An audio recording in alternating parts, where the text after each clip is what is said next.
Hi Charlie, welcome to the 90th day of my LinkedIn video polling experiment where I break down and analyze the LinkedIn poll that I posted last week and the close this morning. Now, last week's poll was particularly special because it was inspired by two people that I know fairly well in real life, Sam and Connor, both of whom are college classmates and who are working with me on a college group project, one of the last college group projects that I will have before I hopefully graduate. So anyway, Sam and Connor, thank you so much for inspiring this poll question, especially since it's actually related to the project that we are working on for this class. And that question is, can the average high school graduate afford college tuition? Much to my surprise, this poll got 127 votes, making it a gold standard poll, which I consider any poll that gets 100 or more votes, and vastly exceeding my average votes per poll of about 80 to 85. There were two answer choices, yes or no, because I wanted people to pick a side on this issue. Usually I include a maybe or I'm not sure answer, just so that people who are on the fence have a reasonable answer choice to select. But this time I wanted to really see what people were gravitating to most. And Sam and Connor and I anticipated that the results would be about 50-50. About 50% would say that the average high school graduate can afford college tuition, while about 50% would say otherwise. However, the distribution ended up being skewed significantly. Of the 127 voters, only 13% said that yes, the average high school graduate can afford college tuition. By contrast, 87% of the voters said that no, the average high school graduate cannot afford college tuition. And I was kind of wondering what exactly the reason for this is.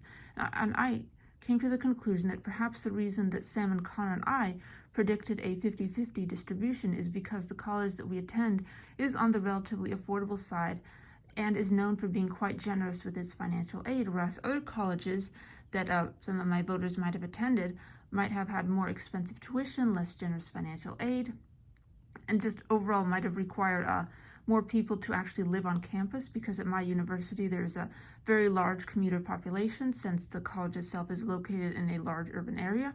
But I understand that a lot of campuses are kind of located a bit further from these major cities, so people would actually have to move to those locations and live on campus, which increases the cost of college attendance and maybe makes it less affordable for the average high school graduate. But of course, there is the reality that college tuition has been rising dramatically over the past few decades. Several older employees at the companies I've worked for said that when they attended college 30, 40 years ago, it was feasible, not necessarily easy, to be a full-time student and be able to pay your way through without student loans, for instance, from a part-time job or something like that. Whereas today, there likely needs to be more financial aid involved, more student loans, more pinching pennies wherever you can. So anyway, here are some statistics about my university, IU Indianapolis, which I'm going to call IU Indy in this poll analysis, about just some statistics about the college itself and its admission rate and its affordability and all of those wonderful things. IU Indianapolis has an 81% acceptance rate. IU Indy offered $56 million in scholarship funds to students for the fall 2024 semester. 77% of IU Indianapolis students receive financial aid, while 47% graduate without student debt, which I think those percentages are a bit higher at IU Indianapolis than they would be for other colleges. There are 219,000 living IU Indianapolis alumni. IU Indy has over 375 degree and certification programs and a 13-to-1 student-to-faculty ratio. And as for IU Indianapolis tuition for the 2025 to 2026 academic year, in-state tuition is $10,976. Indiana partner tuition is $15,830, and Indiana partner basically means surrounding states, states surrounding Indiana, such as Kentucky and Michigan and Ohio.